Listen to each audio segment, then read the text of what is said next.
Hello everyone, how are you all? Today we will be learning about a new chapter, that is chapter 14, Symmetry. This is the mind map for today's class.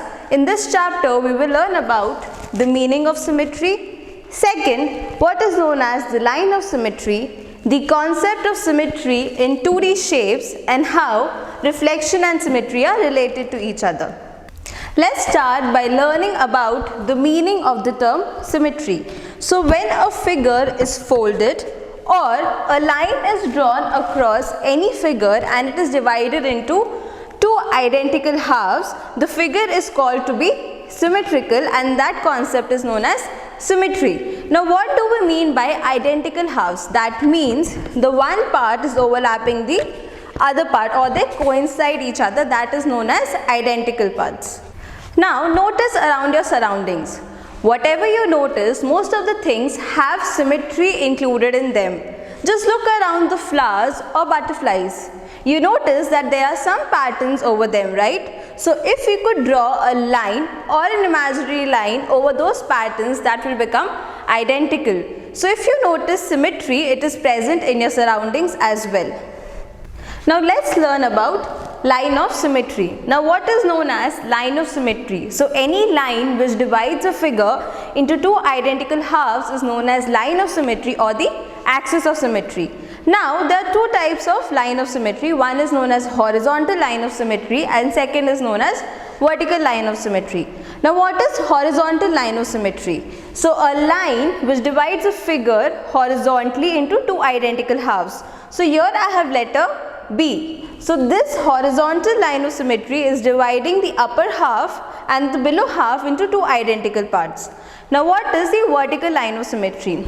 Here I have letter T. So if I am dividing this letter T vertically, it will divide it into two identical halves. So this is known as vertical line of symmetry. Now there are few alphabets which have both vertical as well as horizontal line of symmetry. Here we have the letter X. So I can divide the letter X into two identical parts, that is horizontally as well as vertically. Let's learn about the third concept, that is symmetry in 2D shapes. Now what are 2D shapes? 2D shapes are regular polygons. Now here I have a regular polygon, that is a square. Now in a regular polygon, the number of lines of symmetry will be equal to the number of sides. So here I have a square and we all know that the number of sides in a square is equal to 4. Okay, now let's draw the lines of symmetry. So first line of symmetry can be a vertical line of symmetry. So it is dividing this figure into two identical halves vertically. Now second could be a horizontal line of symmetry.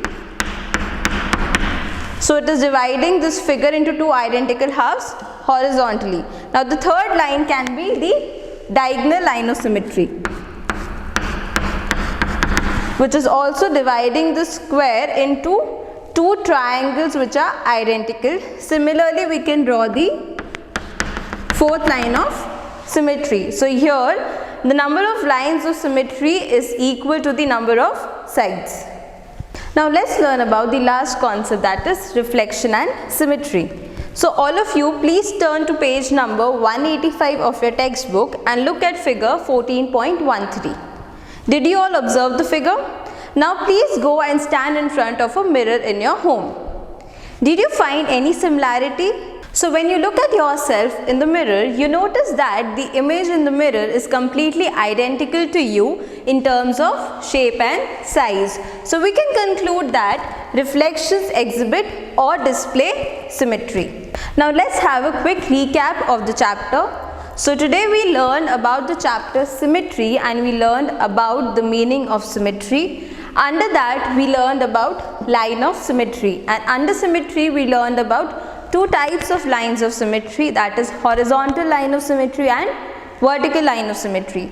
The second concept we learned was symmetry in 2D shapes, and under that we learned that the number of lines of symmetry in a 2D shape is exactly equal to the number of sides in a regular polygon. The third and the last concept that we learned was reflection and symmetry, and we learned that reflection in a mirror or in the water completely exhibit or display symmetry. Thank you.